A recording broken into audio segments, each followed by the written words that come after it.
చేసుకుంటాను చెప్పు. ఏం చెప్పాలండి? ఎందుకు మీరు ఒకరి గురించి నెగిటివ్ గా ఆలోచిస్తారు? పాజిటివ్ గా ఆలోచించే మైండ్ సెట్ మీకు లేదా?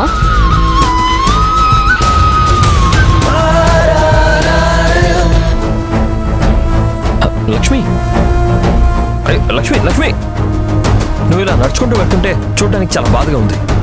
నువ్వే ఆలోచించు. అత్తయ్యకి రావడం ఇష్టం లేనప్పుడు ఆవిడని రమ్మని బలవంత పెట్టడం కరెక్టా? అదంతా నాకు తెలీదు. ఈ రెండు కుటుంబాలని ఒకటి చేయాలనే కదా పెద్దత్తయ్య గారు భోజనానికి పిలిచింది. ఇలాగే ఒకరికొకరు దూరంగా ఉంటే ఇంకా దూరం పెరిగిపోతుంది. ఎందుకు ఈ విషయం అర్థం కావట్లేదు మీకు?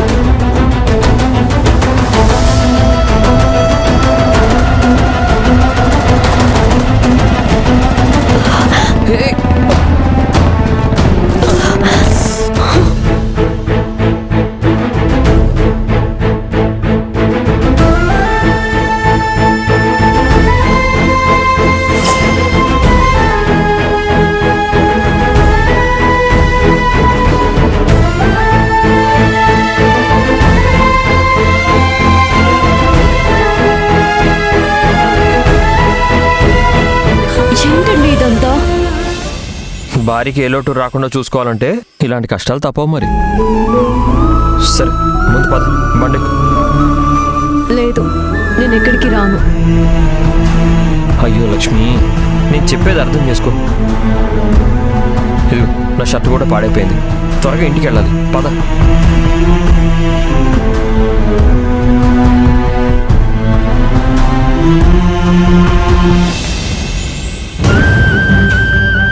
ఏమండి, ఆ భగవంతుడు ఎందుకు నన్ను ఇలా ఇరకాటంలో పడేస్తాడో తెలియట్లేదు. లక్ష్మి ఇంటికి రమ్మని పిలిచింది సరే, కానీ జరిగిన అవమానాలన్నీ మర్చిపోయి అక్కడికి వెళ్ళడానికి ఆత్మాభిమానం అడ్డొస్తుంది. అలా అని వెళ్లకుండా ఉంటే ఎక్కడ అల్లుడు గారు లక్ష్మిని బాధపడతారో అనిపిస్తుంది. అంతే కాదండి, వాళ్ళంతటా వాళ్ళే పిలిచినప్పుడు వెళ్ళలేదంటే ఈ విషయానికి కూడా లక్ష్మి ఎంతేలా దెప్పి పొడుస్తారో నేను భయం వేస్తుందండి. పాపం, నా కూతురు ఏ తప్పు చేయకుండానే ఇన్ని బాధలు పడాలా? నన్నేం చేయమంటారండి? అమ్మా, ఏంటిది? మాట్లాడలేని నాన్నని అడిగితే ఏంటి ప్రయోజనం?